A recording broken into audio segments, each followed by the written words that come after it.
Alright, we've made it to day 2 of Beyond Good and Evil. We're going to do 15 minutes today. Look up any words we don't know. It's another beautiful day outside, but it is 5:30. Everyone will be coming home, so hopefully we don't get interrupted by cars or people. Whoa. Timer changed to 15 minutes. I also downloaded the dictionary app, so that way I can better do it. 15 minutes. Should have gotten a page open. How could anything originate out of its opposite?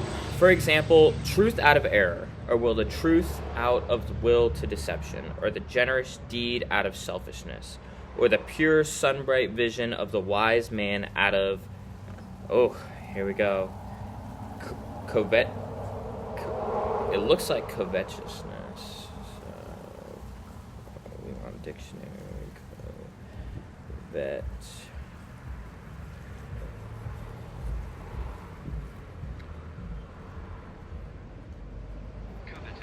Covetousness,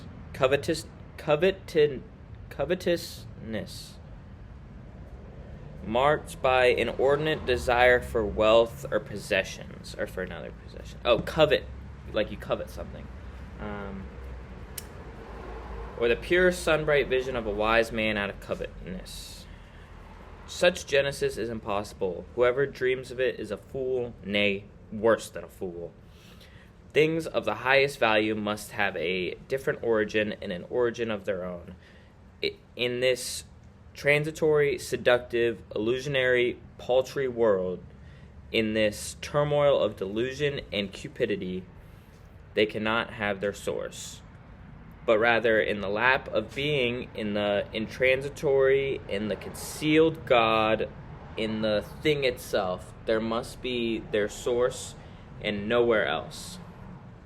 In this mode of reasoning discloses the typical prejudice by which metaphysicians of all times can be recognized. This mode of valuation is at the back of all their logical procedure, though this belief of theirs, they exert themselves for their knowledge, for something that is in the end solemnly christened the truth. The fundamental belief of metaphysicians is the belief in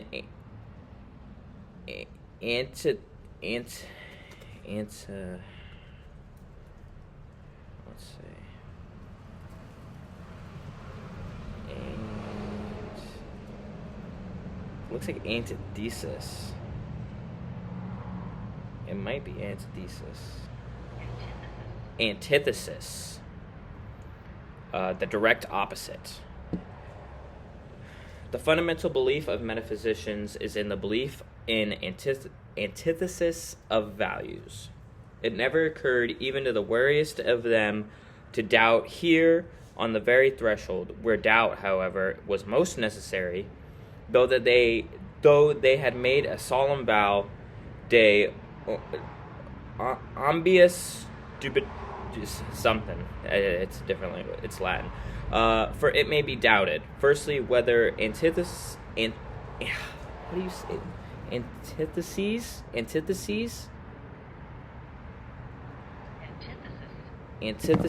exist at all, and secondly, whether the popular valuations and antitheses of value upon which metaphysicians have set their seal are not perhaps merely superficial estimates, merely provisional perspectives, besides being probably made from some corner, perhaps from below, frog perspectives, as it were.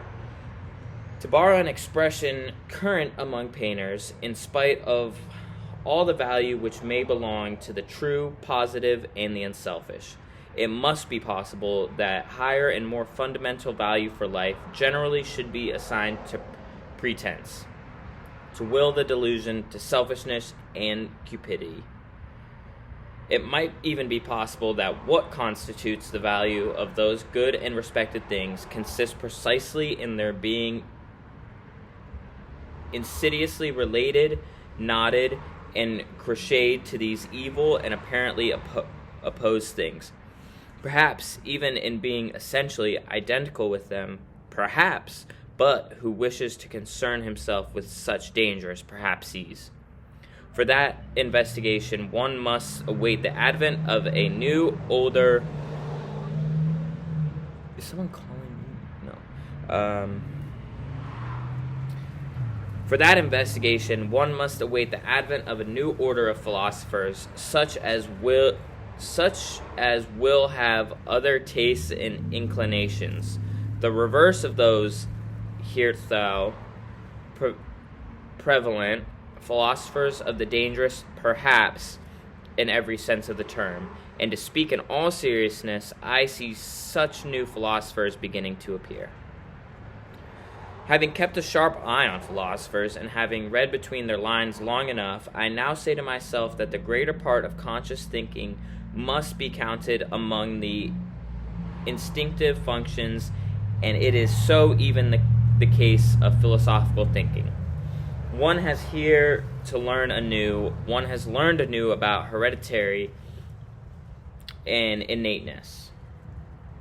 As little as the act of birth comes into consideration in the whole process and procedure of heredity. I want to properly say this.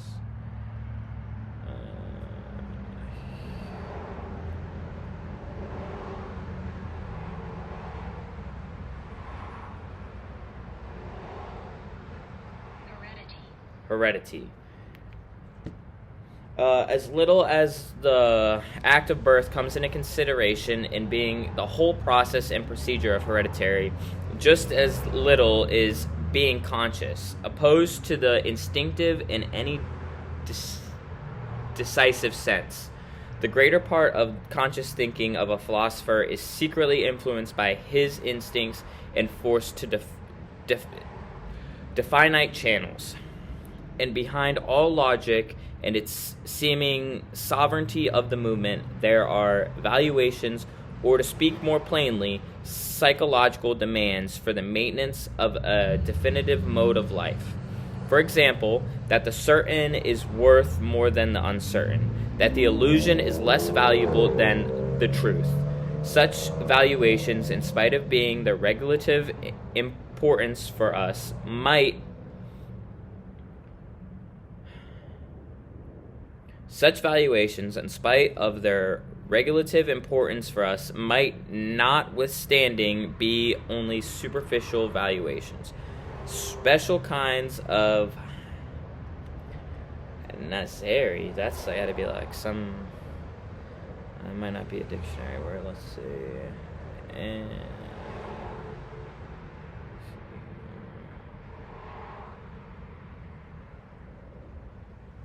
Whoa. Translated to English, it's silliness or insanity. It looks French. Niaiserie.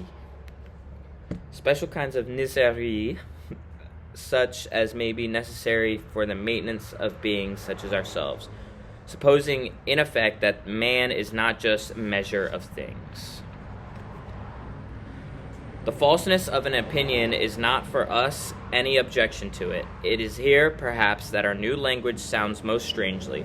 The question is, how far an opinion is life-furthering, life-preserving, species-preserving, perhaps species-rearing, and we are fundamentally inclined to maintain that the falsest opinions to which the synthetic judgments a priori belong, are the most indispensable to us, that without a recognition of logical fictions, without a comparison of reality with the purely imagined world of absolute and immutable, without the constant counterfeiting of the world by means of numbers, man could not live. That the reunification of false opinions would be a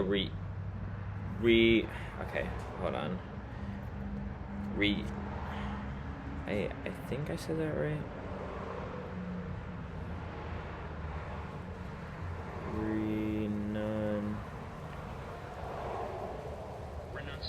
Renunciation.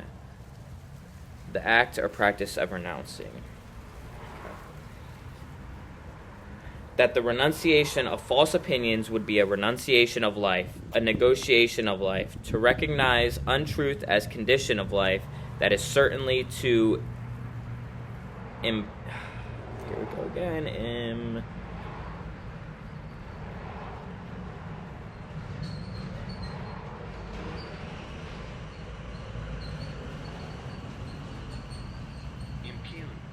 Impugn. To assail by words or arguments, to oppose or attack as false or lacking integrity. Impugn. That's a good word. To recognize untruth as a condition of life that is certainly to impugn their traditional ideas of value in a dangerous manner. In a philosophy which ventures to do so, has thereby alone placed itself beyond good and evil. That which causes philosophers to be regarded half distrustfully and half mockingly is not the oft-repeated discovery how innocent are, how often and easily they make mistakes and lose their way. In short, how childish and childlike they are, but that there is not enough honest dealing with them, whereas they all raise a loud and virtuous outcry when the problem of truthfulness is even hinted at in the remoteness manner. They all pose as though their real opinions have been discovered and attained through self-evolving of a cold, pure, definitively indifferent dialect, in contrast to all sorts of mystics who, fairer and foolisher, talk of inspiration. Whereas, in fact, a prejudiced proposition, an idea, or suggestion, which is generally their heart's desire, abstracted and refined, it is defended by them with arguments sought out after the event. They are all advocates who do not wish to be regarded as such, generally astute defenders also of their prejudices, which they dumb truths, and very far from having the conscience which bravely admits this to itself, very far from having the good taste of courage which goes far as to let this be understood, perhaps to warn friend or foe in cheerful confidence and self-ridicule. The spectacle of the tartuffery of old Kant, equally stiff and decent, with which he entices us the dialect by ways that led, more correctly misled, to his categorical imperative, makes us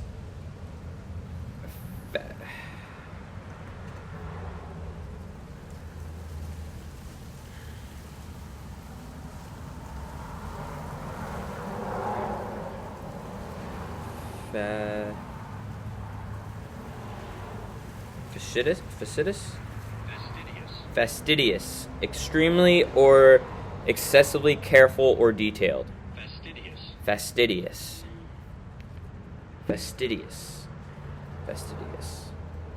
To his categorical imperative, makes us fastidious ones smile.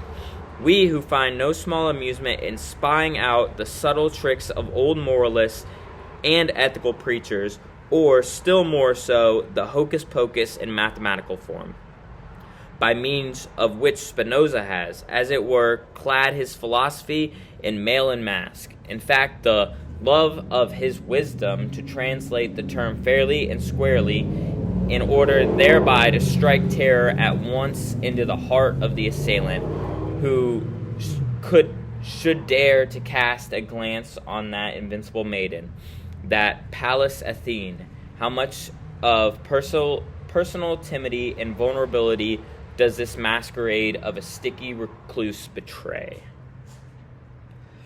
It has gradually become clear to me that what every great philosophy up until now has consisted of, namely, the confession of its originator, and a species of involuntary and unconscious autobiography, and moreover, that the moral or immoral purpose in every philosophy has constituted the true vital germ out of which the entire plant has always grown. Indeed, to understand how the abstruse metaphysical assertions of a philosopher have been arrived at, it is always well and wise to first ask oneself, what morality do or does he aim at? Accordingly, I do not believe that an impulse to knowledge is father of the Accordingly, I do not believe that an impulse to knowledge is the father of philosophy, but that another impulse, here as elsewhere, has only made us use of knowledge and mistaken knowledge as an instrument.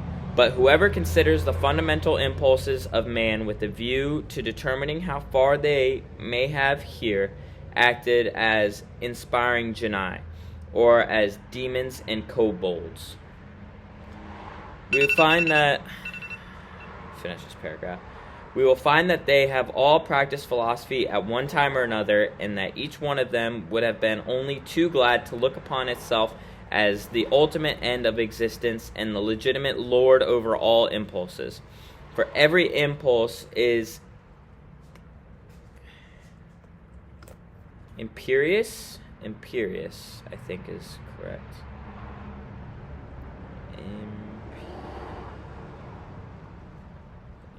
It's got to be imperious. Yeah. For every impulse is imperious, and as such attempts to philosophize. To be sure, the case of scholars in the case of really scientific men, it may be otherwise better, if you will. There are many, if you will, there may really be such a thing as impulse to knowledge. It does say there twice, I swear. Some kind of small independent clockwork, which, when well wound up, works away industriously to the end, without the rest of the scholarly impulses taking any material part therein. The actual interests of the scholar, therefore, are generally in quite another direction. In the family, perhaps, or in money-making, or in politics it is. In fact, almost indifferent at what point of research his little machine is placed, and whether the hopeful young worker becomes a good psychologist, mushroom specialist, or chemist, he is not characterized by becoming this or that. In the philosopher, on the contrary, is absolutely nothing impersonal, and above all, his morality furnishes a decided and decisive testimony as to who he is, that is to say, in what order the deepest impulses of his nature stand to each other.